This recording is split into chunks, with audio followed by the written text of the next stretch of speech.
We hope you're still enjoying the last few days of being able to continue to procrastinate on your holiday gifts. If you do end up looking for last minute gift ideas, though, fortunately, we report from a week in the future, and we can already tell you what the best ones are. Here are this year's top 5 last minute gifts for her. At number 5, we have one of those water fountains with the counter that tells you how many plastic bottles you've saved. This one's pretty self explanatory, I think. It gives her stats to constantly report to you. At number 4, we have little bits of blue plastic. We should note that this only really works well if she's a satin bowerbird. If she's not a satin bowerbird, maybe go with one of the other ones. At number 3, we have several thousand beads. These are always nice to have on hand for crafts, and to have something that would be really funny if they spilled all over the floor. At number 2, we have any tiny version of an otherwise common item. If it's blank but small, you're golden. That's one of the best things you can get her. And at number 1, we have the absolute loudest blender you can find. Like, it should sound like she's doing construction in the kitchen, but then she emerges with a nice smoothie.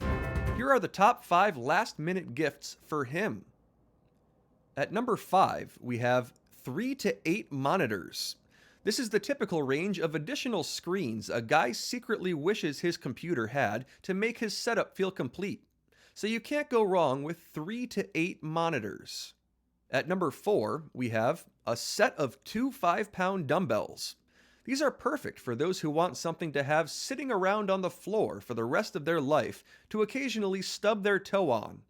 At number 3, we have lab chemicals. You can just buy these online, and it really doesn't matter what you get.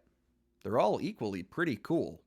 At number 2, we have a candle, but there's a caveat here. The candle should smell like one of the 2 guy smells, which are green and blue.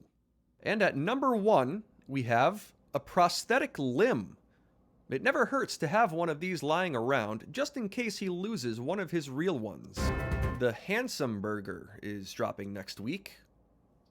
This new type of burger is fundamentally handsome, in the same way that a cheeseburger fundamentally has cheese. This will make more sense when you see it next week, but for now, make sure you're practicing your order of a double handsome burger with handsome fries and extra handsome sauce.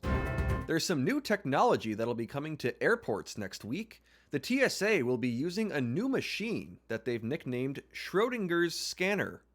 With this new machine, not even the TSA agents are able to know whether you're supposed to leave your laptop in your bag or take it out and place it in a separate bin until the machine scans your bag and then determines which one you were supposed to do. If you get it wrong, everything gets held up while the agents take turns whacking you with a mallet. The new machines also feature a mechanical claw that can rifle through a traveler's carry-on bag, retrieve any container of liquid in excess of 3.4 fluid ounces, identify the owner of that bag, and dump the liquid over that person's head.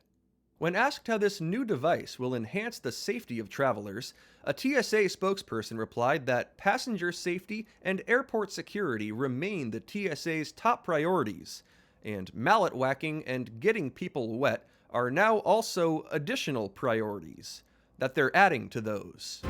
Starting next week, you may get a visit from the Tooth Goblin. The Tooth Goblin is like the opposite of the Tooth Fairy, apparently. It'll come around at night and deposit teeth under your pillow.